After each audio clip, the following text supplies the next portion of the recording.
I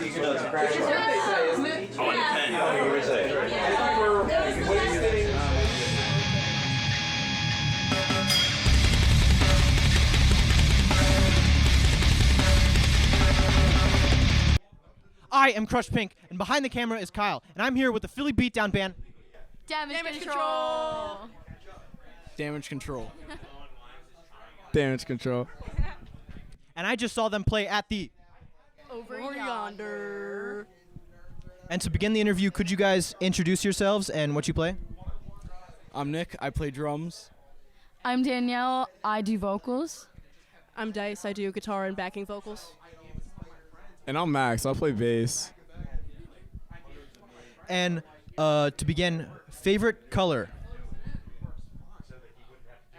You know, I'll probably have to go with gray. It's such a neutral color. You really can't go wrong with it. You can't get mad at gray. It's like, you know, it's not too black, it's not too white. You just look at gray and you're like, damn. But yeah. Pink or green? Red for sure. Purple. And I've heard a couple of different origins for your guys' name. Like I heard someone say there was like a WWE faction or something. Where did the name come from? I ripped it off of a D-Block song. Wait, like the they're from Detroit, right? That follows into the next question. I actually had a bunch of friends from the Houston hardcore scene really pumped that I was going to interview you guys, and I wanted to ask, are there any scenes specific outside of Philly that you guys want to play with, want to shout out, or heavily respect? Yo, shout out the North fucking Jersey scene and the entirety of Delaware. Yeah. Delaware. I'm from Connecticut, so shout out Northeast hardcore. I would love to play there more. Shout out Fish Face, yo. Shout out Fish Face. Shout out Fish Face. Yo, shout out for real, like, you know, Knoxville and you know, Northeast, like what you said. We played in Watertown, and I just loved it. You know, especially shout out the Watcher back. You know, I love those kids. But yeah. Down Yonder, East Tennessee hardcore. East Tennessee hardcore on top. On top for sure. Shout out J. Reed Barker. Yeah. Housed us. We got trapped down in the middle of a snowstorm, and J. Reed Barker housed us and fed us, and I shot my first gun. That was pretty fucking cool. Southern motherfucking comfort. Southern comfort. And I've given you guys all note cards, and I would request, could you draw a bike from memory?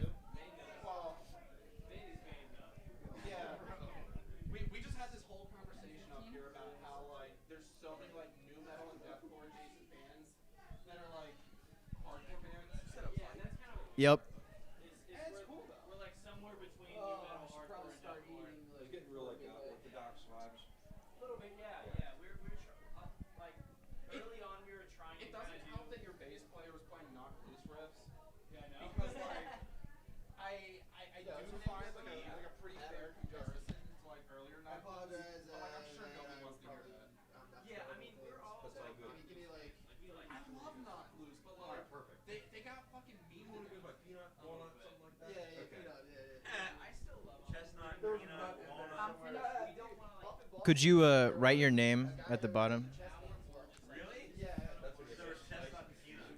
The other thing was that one of my good friends. It's one of those things where, like, a metal band says they influenced hair. You guys can pass me. You guys can pass me your cards, and I'll show the audience at home. I'll do them one by one.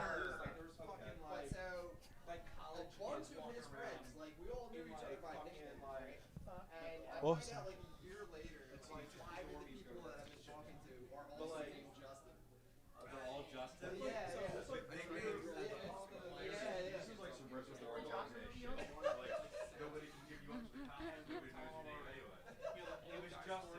We some artists.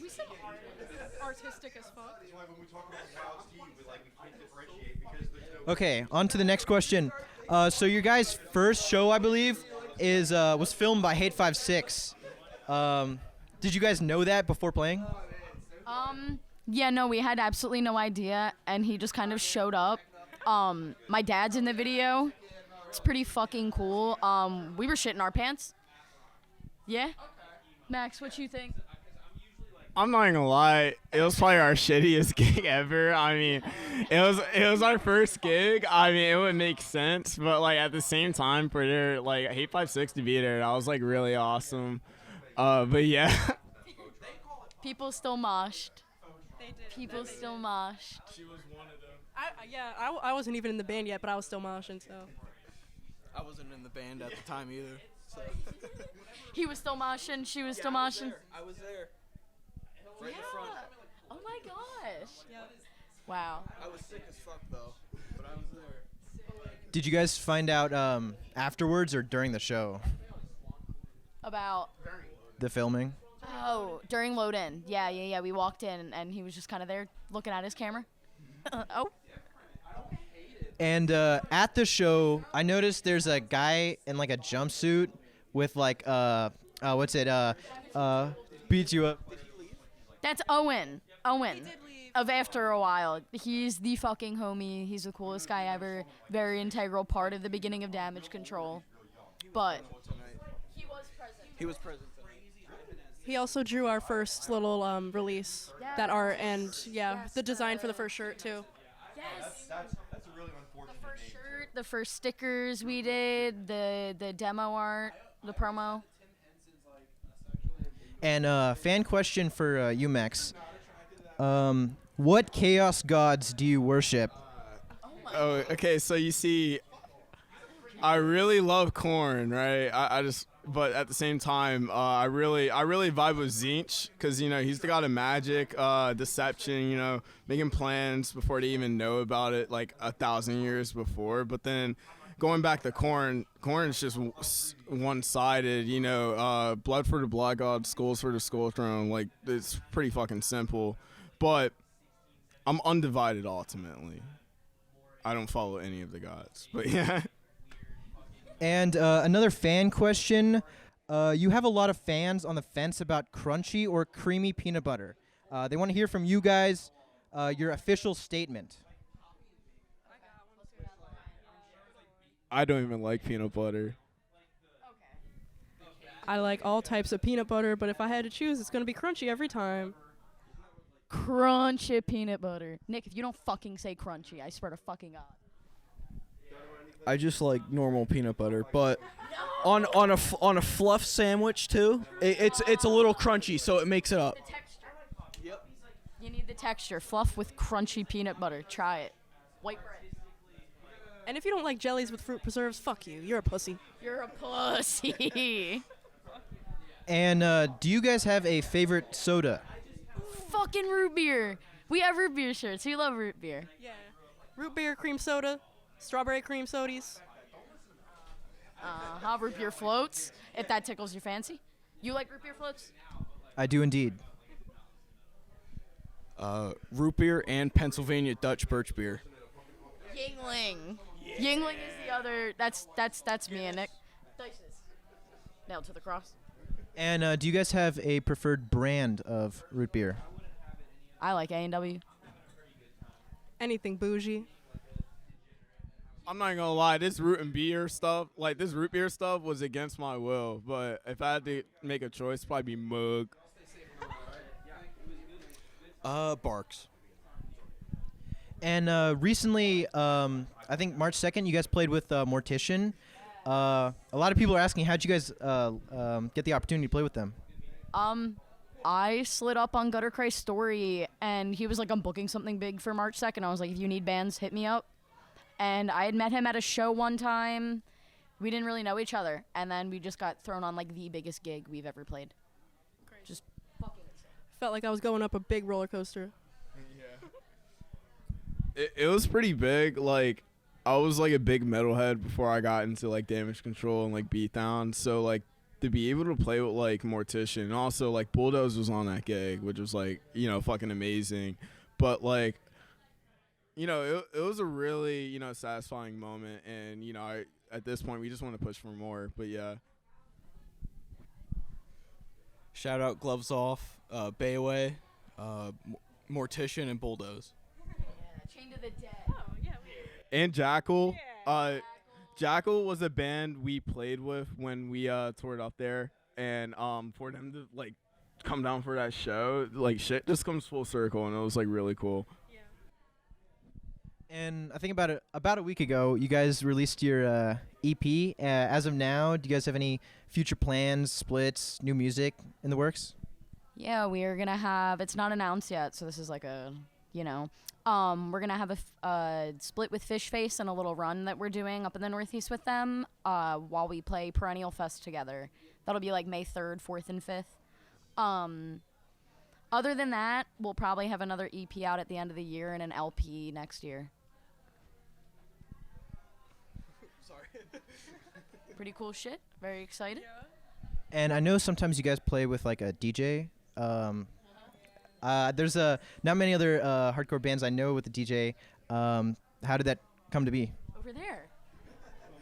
Get your ass Over here. Bring that ass.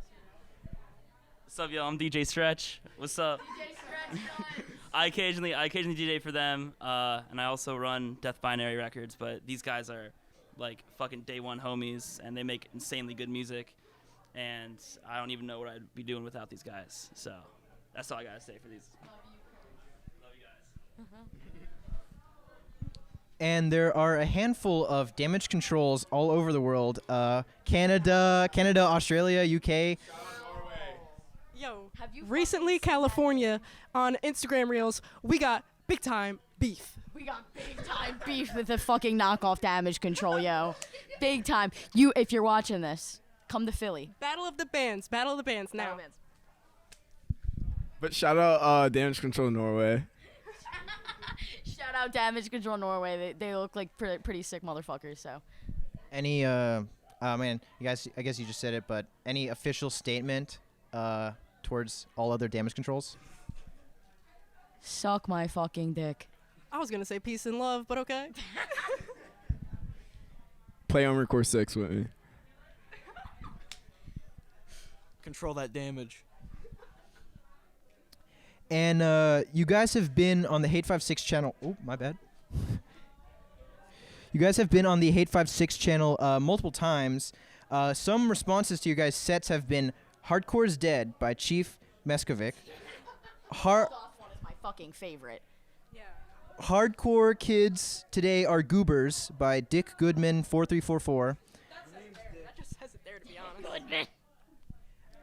And Hardcore is Hanging On by a Thread at This Point by Val Sinestro 7537. Anything you want to say to these comments? If you think hardcore's holding on by a thread, sew the fucking patch.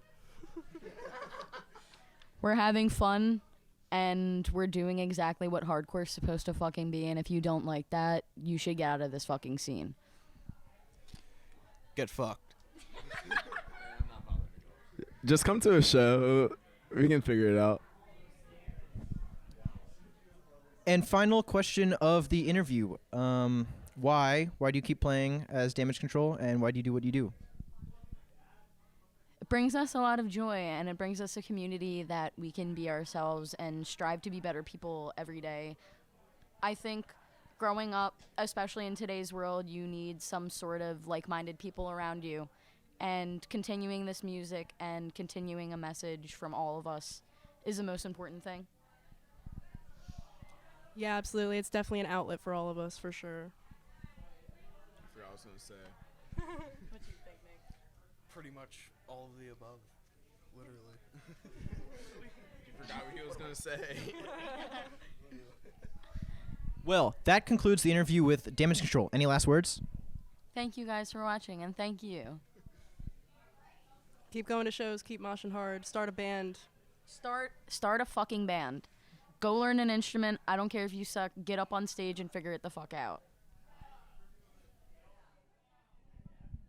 Shout out Cycle of Abuse, 10 Slugs, Bankrupt, our Philly fam, yeah.